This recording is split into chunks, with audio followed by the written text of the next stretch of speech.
Hello friends, welcome to the Ochanapod vlogs and another day 2. একটা বিষয় বলতেই হবে, বেনারস একটা ঐতিহ্যের শহর, একটা ভালোবাসার শহর। এই শহরে এসে ভালোবাসায় পড়বে না এই শহরে, তা কিন্তু কখনো হয় না। আমরা ট্রেন প্রায় 14 ঘন্টা কাটানোর পর আমরা বেনারসে প্রায় 2 দিন হয়ে গেল রয়েছি। তো যাই হোক, কথা না বাড়িয়ে আমি আর সায়ন এখন যাচ্ছি হচ্ছে কচুরি আনতে। তো যারা এখনও অবধি আমাদের প্রথম পর্বটা দেখোনি, তারা অতি অবশ্যই গিয়ে ডিসক্রিপশান বক্সে লিঙ্ক দেয়া আছে, লিঙ্কে ক্লিক করে তোমরা আমাদের বেনারসের প্রথম দিনের অভিজ্ঞতাটা সেটা দেখতে পারবে। আজকে আমরা যেটা শ্যুট করছি সেটা অলরেডি দ্বিতীয় দিন হয়ে গেছে, কারণ আমরা অলরেডি ট্রেনে 14.5 ঘন্টার উপরে প্রায় কাটিয়ে দিয়েছি। 15 ঘন্টা প্রায় এখানে এসেছি। ওই সব মিলিয়ে কলকাতা থেকে বেনারস মোটামুটি সব মিলিয়ে যদি ধরা হয় তাহলে ওই মোটামুটি 15 ঘন্টার কাছাকাছি। আর তার সাথে চারটে গরম গরম রসগোল্লা। তো এখানে খাবার দাবারের রেট বেশ রিজনেবল। তোমরা আসতে পারো এখানটা, এবার খেয়ে দেখা যাক কেমন লাগে।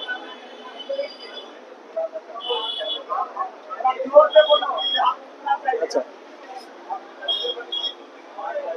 প্রভাত বন্ধুরা, আজকে দেখো, আজকে যদি বেসিক্যালি প্ল্যান বলতে হয় তাহলে মোটামুটি কাশি যাওয়ার কিন্তু মোটামুটি প্ল্যান আছে। এবার সব কিছু ঠিকঠাক থাকলে তাহলে আজকে এখান থেকে অটো বা টোটো বুক করে এখান থেকে যদি ঠিকঠাক রেঞ্জে পেরিয়ে তাহলেই আমরা কিন্তু আজকে বেরিয়ে পড়বো হচ্ছে কাশির উদ্দেশ্যে। এবার কাশিতে গিয়ে কিন্তু অনেক আছে, কাশি ঘাট আছে এবং সে আরো যে বিভিন্ন জায়গাগুলো আছে সেই জিনিসগুলো কিন্তু আজকেই কমপ্লিট করে ফেলবো। কিন্তু ব্রেকফাস্ট নেওয়া টান। আমরা নিলাম হচ্ছে 5-6 প্লেট সবজি, তো মানে কারণ আমরা কমপ্লিট নিলাম, কমপ্লিট সবজি নিলাম।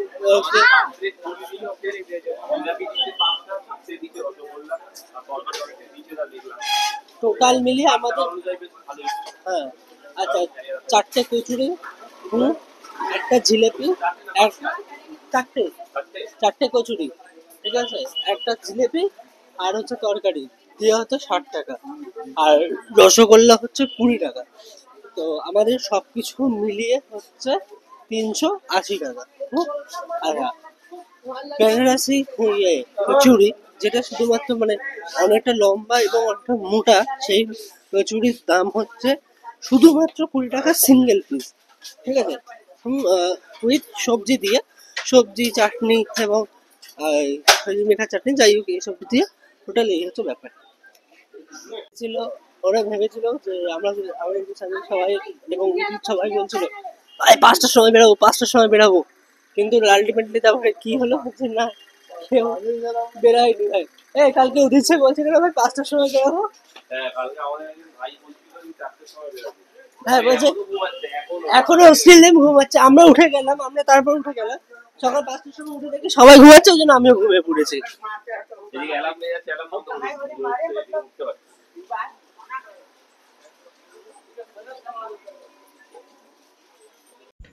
বেনারসি জাংশন থেকে টোটো নিয়ে আমাদের যেখানে আমরা স্টে করেছিলাম অন্নপূর্ণা হোটেল থেকে বাঁদিকে যাবে। বাঁদিক থেকে একদম সোজা যেভাবে যাওয়া হচ্ছে, একদম সোজা, কোনো দিকে না বেঁকে একদম যেভাবে যাওয়া হচ্ছে কিন্তু সেইভাবে একদম হোটেল গোল্ডেন লজ। অ্যাড্রেস সব কিছু দেওয়া থাকবে তোমাদের জন্য, এই যে দেখে নাও কীভাবে দেওয়া হবে। বাঁদিকেই কিন্তু আছে অন্নপূর্ণা মন্দির। তো আমাদের ব্রেকফাস্ট নেওয়া মোটামুটি ডান হয়ে গেছে। এখন আমরা যাব হচ্ছে, কোথায় যাব সেটা রাস্তায় বেরিয়ে ঠিক করব। যাই হোক, চলে এসেছি। আমরা বলেছিলাম না রাস্তায় বেরিয়ে প্ল্যান ঠিক করব, আমরা কোনো প্ল্যান আগে থাকতে কিচ্ছু ঠিক করি না। আমরা রাস্তায় বেরাবো, তারপর প্ল্যান হবে। কাশি যাওয়ার প্ল্যান ছিল, কাশি যাওয়া হচ্ছে না। আজকে হেঁটে হেঁটেই সব জিনিস কভার করব। হেঁটে হেঁটে প্রত্যেকটা ঘাট থেকে শুরু করে আন্নকূপ কুয়া থেকে তাদের বিষয় ইতিহাস থেকে শুরু করে সব কিছু জানবো। আন্নকূপ কুয়া তো তোমরা সবাই জানো, না জানলে ভিডিওটা এন্ড অবধি দেখো। এবং আমাদের যে 64 না 48টা মতন ঘাট আছে, 88টা মতন, 80টার উপরে যে ঘাটগুলো আছে, এক্স্যাক্ট সংখ্যাটা ঠিক মনে পড়ছে না, ভুল হওয়ার জন্য ভীষণভাবে ক্ষমা প্রার্থী। নিজের মনে করে একটু ক্ষমা করে দেবেন বা ক্ষমা করে দিও, তাহলেই হবে। তো যাই হোক, নতুন একটা হেয়ার স্টাইল বেঁধে মাথায় ঝুঁটি বাঁধতে বাঁধতে চললাম আজকে বেনারসের দ্বিতীয় দিনের ভ্রমণ। এই পাশে সায়ন যাচ্ছে এপাশ থেকে, উদিত। প্রচণ্ড ভিড়। দুদিন আগেই নাকি এই জায়গাটায় বৃষ্টি হয়েছিল, কেউ বলবে? সত্যি আমাদের ভাগ্য খুব ভালো। তো আমরা এসে গেছি চন্দ্রকূপ কুয়োর সামনে, যেটা বেনারসের অন্যতম আকর্ষণ। তো বলা হয় পৌরাণিক মতে যে এই চন্দ্রকূপ কুয়ার সামনে যদি তোমরা দাঁড়াও এবং তোমাদের ছায়া না পড়ে, তাহলে আগামী 6 মাসের মধ্যে তোমাদের যে কোনো মাধ্যমে মৃত্যু ঘটতে পারে। তো জানি না পৌরাণিক গল্প কতটা সত্যি, পৌরাণিক কাহিনী কতটা সত্যি। তো দেখা যাক, আজকে সেই দিকেই আমরা যাচ্ছি, সেই বিষয়টা সম্পূর্ণভাবে জাজ করব। চলো।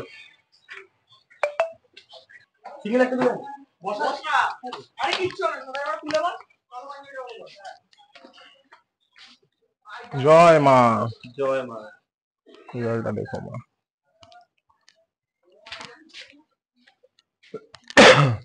চন্দ্রকূপ।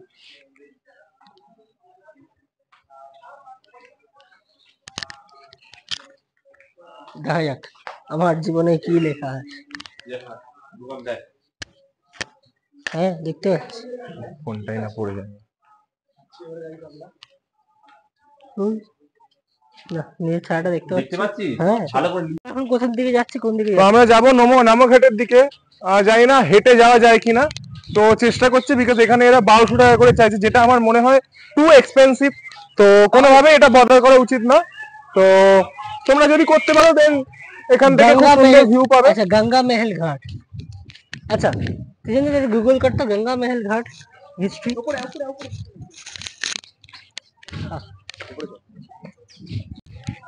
তো আমরা সকলেই জানি গঙ্গাবক্ষের উপর অবস্থিত বারাণসী শহর, যেটি তৈরি হয়েছিল 1900। আমরা সকলেই জানি বারাণসী গঙ্গাবক্ষের উপর অবস্থিত। বেনারস বলা হয় ভারতের অন্যতম পুরনো শহর। তা বেনারসে আসলে বেনারসের অলি গলি পারাপার হলে আমরা বুঝতে পারি। বেনারস 1830 খ্রিস্টাব্দে স্থাপিত হয়েছিল এই গঙ্গাবক্ষের ওপরে। তখন শোনা যায় গঙ্গামহল নামে এখানে একটি প্যালেস থাকতো। আজকে সেই প্যালেসের কোনো চিহ্নই আর বেঁচে নেই। সেই প্যালেসের নাম অনুসারে, সেই প্যালেস যেখানে অবস্থিত ছিল সেই প্যালেসের নাম অনুসারে ঠিক তার বিপরীতে তৈরি হয়েছে গঙ্গামহল ঘাট। তো যা স্ট্রাকচারটা অনেকটা এখনো প্যালেসের মতোই রয়ে গেছে।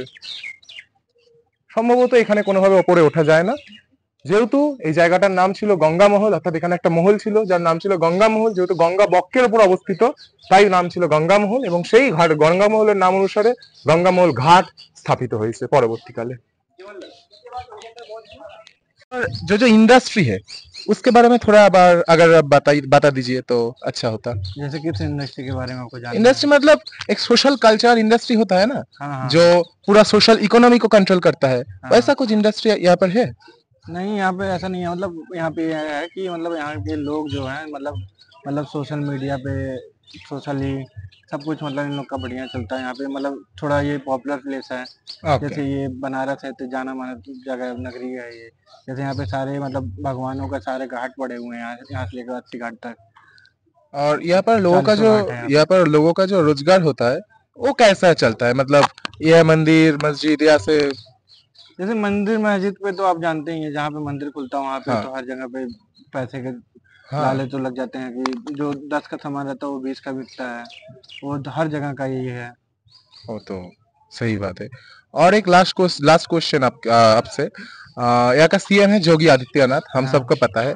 तो जब इलेक्शन हुआ था, मतलब चेंज होने के बाद, सीएम चेंज होने के बाद, बीजेपी आने के बाद यहाँ पर क्या क्या चेंजेस आया है? मतलब चेंजेस आप देख सकते हैं कि अब पहले से लूटपाट मार झगड़ा सारी चीजें खत्म हो चुकी हैं यूपी से। हाँ। और रोड देख लीजिए आप, गली गली का रोड देख लेंगे, कहीं पे भी देख लेंगे आप, पूरे यूपी में गली गली का रोड बन चुका है। पानी लगता था जहाँ रोड पे वहाँ पे पानी नहीं लग रहा है। गरीबों को घर दिया गया है, आवास दिया गया है सरकार की तरफ से। मतलब इंक्रीमेंट तो हुआ है, लाइफ इंक्रीमेंट हुआ है, तभी तो अगला भी 2027 में भी आएंगे आएंगे ही। तो और क्या क्या आप लोग चाहते हैं कि और क्या क्या इंक्रीमेंट हो सकता है यहाँ पर? बाकी बस यही है। बाकी चीजें जो चीजें ऑनलाइन हो चुकी हैं, सारी चीजें आप देख लीजिए, सारी चीजें ऑनलाइन हो चुकी हैं। सारे लोगों का बेरोजगार जो था, जहाँ पैसे डबल आते थे वहाँ कम आने लगे हैं। क्योंकि सारी चीजें ऑनलाइन हो चुकी हैं, तो कोई भी चीज गलत नहीं हो पाता है, घपला हाँ, नहीं हो पाता है, क्राइम रेट भी बहुत कम क्राइम रेट चुका है। बहुत कम हो चुका है। ठीक है भैया। और वुमेन प्रोटेक्शन। वुमेन प्रोटेक्शन तो है, अब इंसान कितना किसी को रोक पाएगा। हाँ अब कोई लड़का कोई लड़की है छोटा कपड़ा पहन के चल रही है, इसका मतलब वो गलत नहीं ना है। हाँ, ऑफ कोर्स, अब वो कैसे इंसान गलत हो वो सकता है। गलत नहीं है, उसका वो उसके घर वाले ने कुछ बोलना है तो कोई दूसरा नहीं बोलने वाला, उसको नहीं बोल सकता है। हाँ, वो तो सही है। तो आप उसको पुलिस उसको यहाँ पर कैसा है? पुलिस पुलिस का प्रशासन तो अपने हिसाब से सब अपना काम करते हैं। अब कुछ पुलिस वाले घुसखोर होते हैं, कोई कुछ लड़की नहीं को होते छेड़छाड़ हैं। करता है तो उसकी सजा मिलती है? मिलती है, सजा भी मिलती है। बलात्कारों को आप देखे भी होंगे, सीधा हाँ, गोली भी मारी जाती है। डायरेक्ट इनकाउंटर होता है यहाँ पर। इनकाउंटर है यहाँ पे। हाँ, यहाँ पर ये सब नहीं है सजा दिया जाए कि आपको ले जाके जेल में बंद किया जाए, यहाँ पे ये सब नहीं है। अगर रेप है तो आपको गोली मार दी जाएगी। ओके। थैंक यू भैया, आपसे मिलके बहुत अच्छा मेरा लगा। नाम रवि प्रताप सिंह है, हम गोरखपुर के रहने वाले हैं। ঠিক আছে, থ্যাংক ইউ। তো এখানে আমরা দেখতে পাচ্ছি বংশেল ঘাট। এটি গঙ্গা মহল ঘাটের ঠিক পরে অবস্থিত। এটি তৈরি হয়েছিল 1800 খ্রিস্টাব্দে, বেনারস যখন তৈরি হয়েছিল ঠিক সেই সময়। এই বংশেল ঘাটের বিশেষত্ব হচ্ছে এইখানকার আর্কিটেকচার, এইখানকার স্টোন। এইখানে আগে বিভিন্ন বিদেশি কোর্ট আসতো। বর্তমানে এখানে তিনটি বড় বড় মন্দির রয়েছে। প্রথম লক্ষ্মী নারায়ণ মন্দির, সেকেন্ড ইয়মা মন্দির অর্থাৎ যেটাকে আমরা জোম নামে পুজো করি এই মন্দির, এবং লাস্ট ইয়মাদিত্য মন্দির। তো যেখানে জোম এবং আদিত্যের পুজো একসঙ্গে, আদিত্য অর্থাৎ সূর্য, সূর্যের পুজো একসঙ্গে হয়। তো সাধারণত এই তিনটে মন্দিরের জন্য ঘাটটি বহুল পরিচিত। তার পাশাপাশি এই ঘাটের প্রধান আকর্ষণীয় বিষয়বস্তু ও বৈচিত্র্য হচ্ছে এই ঘাটের আর্কিটেকচার। আমরা এখন এসে উপস্থিত হয়েছি অগ্নিশ্বর ঘাটে। এই ঘাটের আরেক নাম হচ্ছে গঙ্গা ঘাট।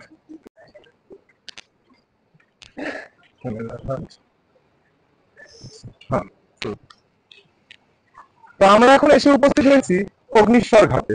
এই ঘাটের আরেক নাম হচ্ছে গণেশ ঘাট। এই ঘাটটি সাধারণত পরিচিত ছিল হচ্ছে মন্দিরের জন্য। এখানে অগ্নিশ্বর মন্দির আগে স্থাপিত ছিল, যা গণেশ মন্দির নামে এখন পরিচিত। তাছাড়া ভাদ্র মাসের শুক্লপক্ষ তিথিতে এই ঘাটে স্নান করার বিশেষ মাহাত্ম্য রয়েছে। পৌরাণিক মতে শোনা যায় এই ঘাটে স্নান করার অর্থ হচ্ছে নিজেদের পাপকে ধুয়ে ফেলা, পাপকে গঙ্গার বুকে ছেড়ে যাওয়া। বিশেষ করে ভাদ্র মাসের শুক্লপক্ষ তিথিতে প্রচুর ভিড় হয় এই ঘাটে, দর্শনার্থীদের ভিড়, এবং তাছাড়া স্নান করার জন্য মানুষের ভিড় দেখা যায় এই ঘাটে।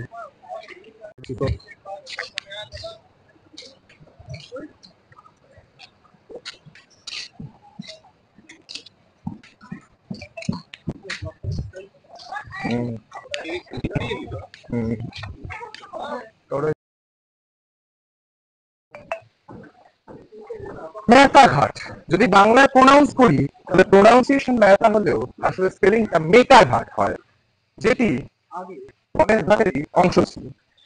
এই ঘাটটি স্থাপিত হয়েছে 1960 খ্রিস্টাব্দে কলকাতা থেকে এক আসা ধনী ব্যবসায়ী বল্লমরাম শালিগ্রাম মেহতা ঘাটটি স্থাপিত।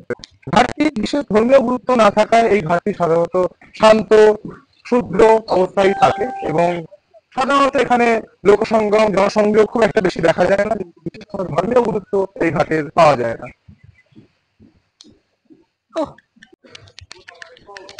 তা আমরা এখন অলরেডি চলে এসেছি আশ্রী ঘাট থেকে সোজা এপাশ থেকে মণিকর্ণিকা ঘাট, যেটা আমরা কালকে রাত্রিরে গেছিলাম। তো এখানে একটা বলবো যে সবাই নিজের পায়ে চলাফেরা করুন, কারণ ঘাটগুলো একের থেকে মানে এক ঘাট থেকে আরেকটা ঘাট যাওয়া যায়। মিনিমাম সকালবেলা 10টার মধ্যে গেলে সন্ধ্যা 7:30 8টার মধ্যে পৌঁছে যাবেন সবাই। এখানে প্রচুর টুরিস্ট আছে, কোনো রকম অসুবিধা হবে না। যদি গরমকালে আসেন তাহলে একটু জল ক্যারি করবেন বা কিছু টিফিন ক্যারি করবেন, তাহলেই হয়ে যাবে মোটামুটি। আমরা বেরিয়েছি, আমরা জানতাম না যে এক ঘাট থেকে অন্য ঘাটে যাওয়া যায়। এই যে যে লঞ্চগুলো দেখছেন, সেই লঞ্চগুলোতে মিনিমাম ভাড়া 1200 থেকে 1300 কি 1400 বা 2000 পর্যন্ত যেতে পারে। বেশি সংখ্যক লোক থাকলে বেশি সংখ্যক ভাড়া। আবার এখানে যারা এখানে যারা লোকাল মানুষেরা আছে তাদের জন্য ভাড়া একরকম, আবার লোকাল ট্যুরিস্টদের জন্য সেরকম আর বিদেশিদের জন্য আরেক রকম ভাড়া। এই যে বিষয়গুলো, এই বিষয়গুলো কিন্তু একটা আপত্তিজনক কোনো। হ্যাঁ, তো এই যে বড় লঞ্চ, বড় বড় মানে লঞ্চগুলো, এগুলোর ভাড়া যদি আমি বলি তাহলে এগুলোর ভাড়া হচ্ছে 2000 টাকা। কিন্তু এইখানকার লোকাল যে মানুষরা আছে সেই মানুষেরা যখন যাচ্ছে সেই মানুষের ভাড়া কিন্তু তারা 500 টাকা হয়ে যাচ্ছে। এবার আমরা জেনে নেব রাম মন্দির সম্বন্ধে, অর্থাৎ মানে রাম মন্দির তো নেই, রাম চাট হয়ে গেছে বা রাম ঘাট হয়ে গেছে। রামঘাট সাধারণত এই নামকরণের কারণ হচ্ছে এখানকার মন্দির, যা বর্তমানে বন্ধ হয়ে গেছে। আমি দেখাতে বলবো আমার ক্যামেরা পার্সন রূপমকে। রামঘাট নাম দেওয়া হয়েছিল কারণ এখানে আগে রামের একটি মন্দির ছিল। তার পাশাপাশি এই ঘাটটির ধর্মীয় গুরুত্ব হচ্ছে এমন যে যারা বৈষ্ণব হয়, সাধারণত যারা বৈষ্ণব মতে দীক্ষিত হয়, তারা এই ঘাটে এসে যদি স্নান করে তাহলে তারা মৃত্যুর পর স্বয়ং শ্রীকৃষ্ণের দর্শন পাবেন, অর্থাৎ তাদের যাত্রা স্বর্গলোকে হবে, এরম প্রথা শোনা যায়। রামঘাট থেকে 2 মিনিট এগাতে আমরা আরো একটা ঘাটের মধ্যে দিয়ে চলে এসেছি, যার নাম জাতার ঘাট। আচ্ছা, একটা বলে রাখি, এইখানে কিন্তু 48, 24, 48 আর নয়তো 84 টোটাল মিলিয়ে ওই যদি বলা হয় তাহলে 80-র ওপরে ঘাট আছে, ছোট বড় মিলিয়ে। আচ্ছা, জাতার ঘাটের পাশাপাশি আছে রাজা আর গ্লোয়ার ঘাট। এই দুটো বিস্তারিত আমরা জানবো কিছুক্ষণ পর। অর্থাৎ ঊনবিংশ শতকের অনেক পূর্বাব্দে জাতার, অর্থাৎ শ্রী বালাজি চামানজি জাতার, যিনি ব্রিটিশ সাহেবদের ফিনান্স মিনিস্টার ছিলেন, তিনি এবং ঘাট পরিদর্শন করেছিলেন এবং স্বাভাবিকভাবেই তিনি চেয়েছিলেন যে তার নাম অনুসারে এইখানে কোন একটি স্থাপত্য থাকুক। ফলত তার মৃত্যুর পর, অর্থাৎ জাতার সাহেবের মৃত্যুর পর, তার নাম অনুসারে এই ঘাটটির নামকরণ করা হয়েছে জাতার ঘাট। তবে এই ঘাটের বিশেষ কোনো ধর্মীয় বৈচিত্র্য বা ধর্মীয় গুণাবলী নেই বললেই চলে, তাই এই ঘাটটিও সাধারণত ফাঁকাই থাকে। রাজা और घाट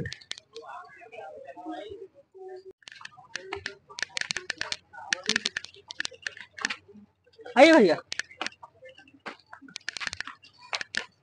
उसके पास नहीं है।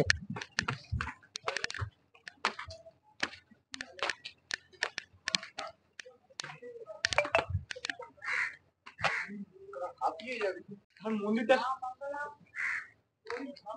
মাঙ্গালা বড়ি না, মাঙ্গালা দেবী ওটা।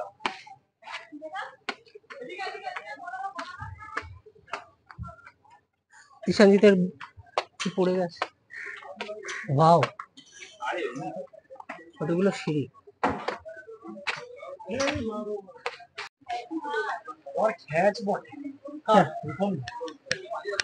ধর দেখি।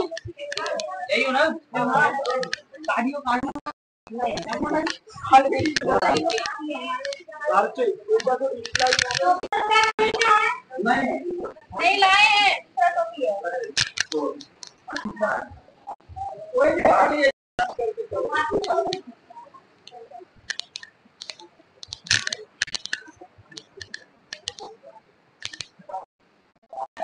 भारी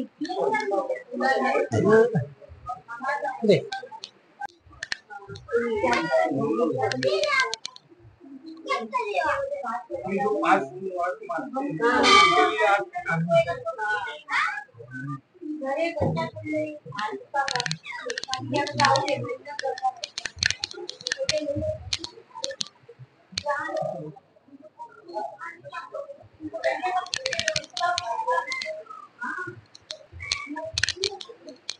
सब मारे।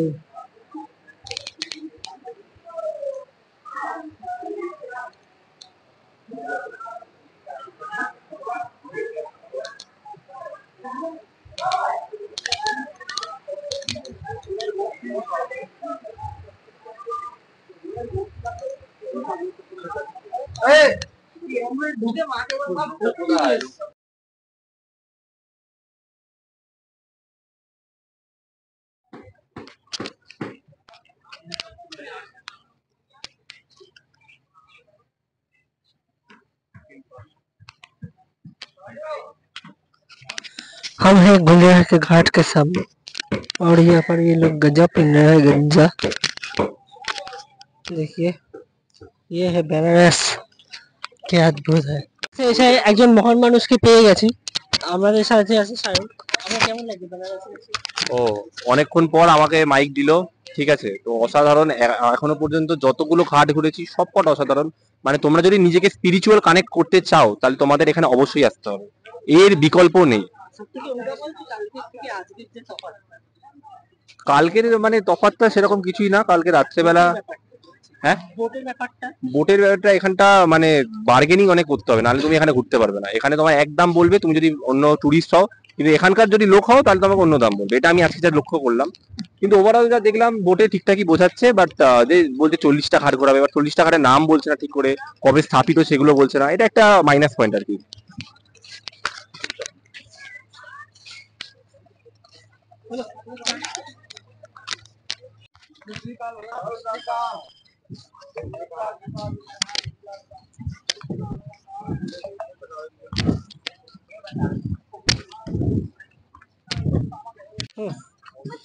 এখানে অবস্থিত দুর্গাঘাট যেটি পঞ্চগঙ্গা ঘাটের এর পরেই অবস্থিত। দুর্গাঘাট সাধারণত এখানে দুর্গা ঠাকুরের মন্দিরটা একবার দেখানোর জন্য ক্যামেরা পার্সন রূপমকে আবেদন করব। এটি সাধারণত দুর্গা মঠ নামে পরিচিত এই মন্দিরটি। মা দুর্গার মন্দিরের নাম অনুসারে ঘাটটির নাম হয়েছে দুর্গাঘাট। দুর্গাপুজোর সময় এই মন্দিরটি খোলে এবং মন্দিরটি ধুমধাম করে মা দুর্গার পূজা হয়।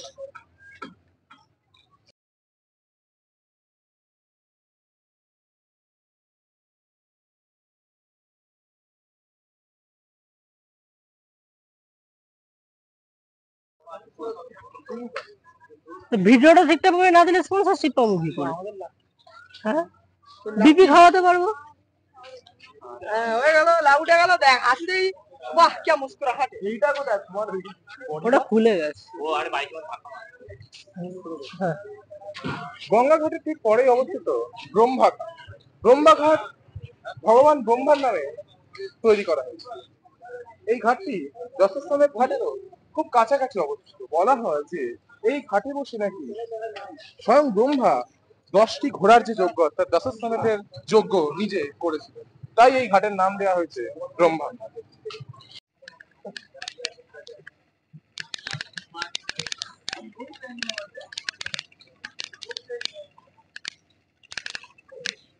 এই জায়গাটা দেখার ইচ্ছা ছিল। আমাকে একটা ফটো তুলে দিন স্যার। আমার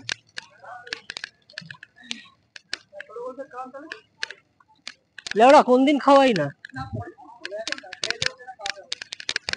ভাড়া আগে খাই তারপরে তো খিদা পাইছে ভাই, পিছনে খিদা পাইছে। তুই একটা চোষ। নিজেটা গেছিস বাবা। বাবা রামদেব বাড়া।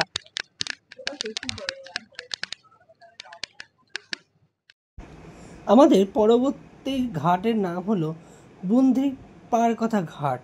এই ঘাটটি 1600 খ্রিস্টাব্দের আশেপাশে প্রায় 1580 খ্রিস্টাব্দে রাজা সুরজাহান হাড্ডা রাজস্থানের বুন্ধি রাজবংশ দ্বারা নির্মিত হয়েছিল। তখন এটি পরিচিত ছিল রাজা মন্দির ঘাট। তার রাজপ্রাসাদের অংশবিশিষ্ট আজও ঘাটের দিকেই দৃশ্যমান। আদিতে ঘাটের নাম ছিল আদি ভিশভেড়া, যা পরবর্তীকালে বিন্দু পার কথা নামে পরিচিত হয়। 1972 সালে নারায়ণ দাসকিতা একেবারে সংস্কার করেছিলেন।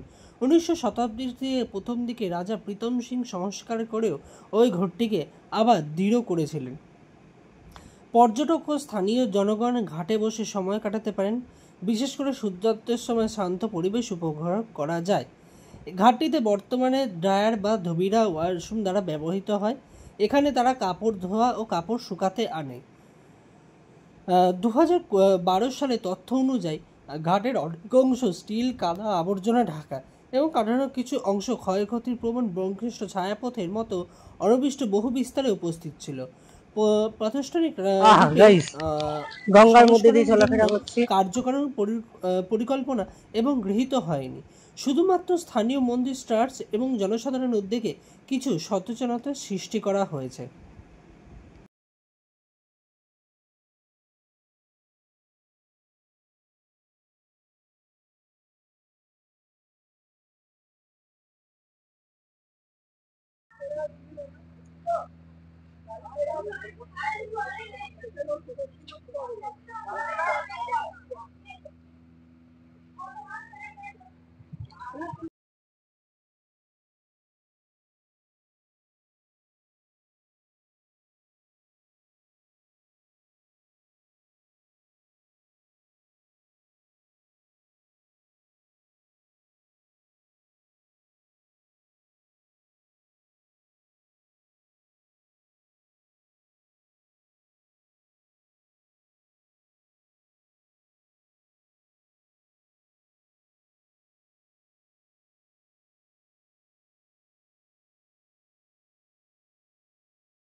অযোধ্যাকে প্রাণপ্রতিষ্ঠিত করে এই মন্দির তৈরি হয়েছিল। রাবণকে পরাজিত করে ভগবান রাম যখন অযোধ্যায় ফিরে আসে তখন হনুমানজি এখান থেকেই বসবাস শুরু করেন। বদ্রীনারায়ণ ঘাট বেনারসিতে অবস্থিত একটি প্রাচীন ঘাট, যার নামকরণ হয়েছে কাছে বদ্রীনারায়ণ মন্দির থেকে। এই ঘাটটি 19 শতকের গোড়ার দিকে নেপালি সেনাপতি রাণা রমেশ্বর বাহাদুর তৈরি করেন এবং তার মায়ের কাছ থেকে তার শেষ দিন এখানে কাটাতে পারেন তার জন্য একটি প্রাসাদ নির্মাণ করেন। এই ঘাটটি বদ্রীনাথ মন্দিরে একটি প্রতিষ্ঠিত, যা উত্তরাখণ্ডে কুমায়ুন অঞ্চলে অবস্থিত। এই ঘাটটির নাম করা হয়েছে অবস্থিত বদ্রীনারায়ণ নাম অনুসারে। বদ্রীনারায়ণ হলেন ভগবান বিষ্ণুর আরেকটি রূপ, যিনি ধ্যানের ভঙ্গিতে পূজিত হন। বদ্রীনারায়ণ ঘাটটি বেনারসিতে বদ্রী মন্দিরের যার 4 ধাম তীর্থযাত্রার একটি অংশ, যার প্রতিরূপ হিসাবে বেনারসি শহর একটি গুরুত্বপূর্ণ স্থান অধিকার করে। বদ্রীনারায়ণ মন্দির বদ্রীনারায়ণ মন্দির ঘাটটি বেনারসিতে বদ্রীনারায়ণ মন্দিরের একটি প্রতিরূপ। মূল বদ্রীনাথ মন্দির উত্তরাখণ্ডে গোড়াগাল হিমালয় অবস্থিত এবং এটি ভগবান বিষ্ণুকে উৎসর্গিত করে পবিত্র তীর্থস্থান বলে মনে করা হয়। এই মন্দিরটি প্রাচীন হিন্দু ধর্মগ্রন্থের উল্লেখিত 108টি দৃশ্যদেশম পবিত্র বিষ্ণু মন্দিরের মধ্যে একটি বলে মনে করা হয়। বদ্রীনারায়ণ থেকে কিছুটা এগিয়ে গেলে আমরা দেখতে পাব শীতলা ঘাট। 1740 থেকে 1742 খ্রিস্টাব্দে এই ঘাট নির্মিত পূর্ণ ধাতুর একটি স্থাপ। এটি পরবর্তীতে শীতলা ঘাট নামে পরিচিত হয়। নারায়ণ দীক্ষিতা আগে নাম ছিল পুনরায়। আদি পূর্বে দশমেধের ঘাটের একটি সম্প্রসারণ ছিল শীতলা মাতা মন্দির। স্থাপনের পর অংশ পরিচয় আলাদা পায়। ঘাটের আশেপাশে একটি ছোট ও সাদা দুর্গা মন্দির আছে, যেখানে শীতলা মাতা পূজিত হন। তিনি প্রচলিত বিশ্বাস অনুযায়ী রোগ ব্যাধ দূর করেন। যেরকম চিকেন ফক্স থেকে শুরু করে আরও যেগুলো হয় সেরকম। ঘাটের চারপাশে আরও ছোট ছোট শিব মন্দির রয়েছে। পৌরাণিক উৎস অনুযায়ী ঘাটটির কাছে দশমেধের তীর্থ ঐতিহাসিকভাবে গুরুত্বপূর্ণ স্থানের জলে। 1840 থেকে 1842 খ্রিস্টাব্দে 500 ধাপ ও নির্মাণ 1858 সালে উত্তরপ্রদেশের সংস্কার দ্বারা সংস্কার করা হয়। শীতলার মন্দির ট্রাট মন্দিরের দায়িত্ব। গোলাঘাটের সামনে গোলাঘাটের উৎপত্তি হয়েছে 19 শতকে। জেলা সদরের আশেপাশে ধানসিঁড়ি নদীর তীরে মারোয়াড়ি ব্যবসায়ীদের দ্বারা এটি প্রতিষ্ঠিত ছিল। সাধারণত এখানে ব্যবসায়ীদের জেটি বা লঞ্চগুলো আসে। গোলা মানে হচ্ছে বাজার বা দোকান, আর ঘাট মানে হচ্ছে নদীর তীর বা জেটি দিয়ে যেখানে আমরা এসে পৌঁছাতে পারি। এইখানে সাধারণত মারোয়াড়িদের একটা সম্প্রদায় বাজার বসাতো এবং এইটি চলতে হচ্ছে মারাঠার আমলে। এখানে পুরোপুরি একটা বাজার ছিল। আগে এইসব কিছুই ছিল না। পরবর্তীকালে এই ঘাটের নাম যেহেতু গোলাঘাট, তাই এখানে গোলাকার স্তম্ভ তৈরি করা হয়েছে। আদারওয়াইজ এই গোলাকার স্তম্ভের জন্য কখনোই কিন্তু এই ঘাটের নাম গোলাঘাট নয়। এই ঘাটের নাম গোলাঘাট কারণ গোলা শব্দের অর্থ বাজার এবং ঘাট হচ্ছে নদীর তীর। তো এই নদীর তীরে বাজার বসত বলে এই ঘাটের নাম হচ্ছে গোলাঘাট। ত্রিলোচন ঘাট ঘাটটির নাম এসছে ত্রিলোচন সেবা মন্দির থেকে, যা শিবের তৃতীয় চক্ষু বা ত্রিলোচনকে উৎসর্গ করে। 12 শতকের গদাভলা শাসনকালে এই জায়গাটি পবিত্র স্থান ও অনুষ্ঠানের স্থান হিসাবে বিখ্যাত ছিল। 1740 সালে নারায়ণ দীক্ষিত পেশাদার সমর্থনে এই ঘাটকে পাথুরের ধাপে নামে পরিচিত হয়। মন্দিরের গৌরব ও প্রাচীন সবসময় এসেছিল। 1969 সালে ঔরঙ্গজেবের নির্দেশে ধ্বংস হয়। বর্তমানে এটি একটি শান্ত ঐতিহাসিক আত্মস্থ গঙ্গার তীরস্থল, যেখানে পবিত্র স্থানের জন্য মানুষের আগমন ঘটে। সুন্দরবনের প্রাকৃতিক দৃশ্য, সন্ধ্যার সময় আলো এবং ছোট গলিপথের খোলা যুবকদের জন্য আলোক দৃশ্য বিশেষ আকর্ষণ। স্থানীয় প্রতিনিধিরা বিশ্বাস করেন এখানে গঙ্গার মধ্যে অদৃষ্ট মিলন, যা গঙ্গা। তো আজকের মতন আমাদের ঘোরা কমপ্লিট। আরও প্রচুর ঘাট আছে হাঁটতে হাঁটতে। জলের স্রোত বাড়ছে, ওই জন্য আর ঘাট দিয়ে গেলাম না। সো ফাইনালি মাথার ঝুঁটিটা খুলে এখন চুলের অবস্থা যা খারাপ এখন, তো বুঝতেই পারছেন, ঠিক আছে, একদম খুব অবস্থা খুবই খারাপ। সো আজকের মতন ডে 2 খতম হুয়া, শেষ হলো। আবার দেখা যাক কালকের জন্য কোথায় নতুন গন্তব্য আমাদের, এখনও অবধি ঠিকঠাক করে নি, দেখা যাক। তো আমার পুরো বিধ্বস্ত লাগছে। চলো টাটা, গুড নাইট।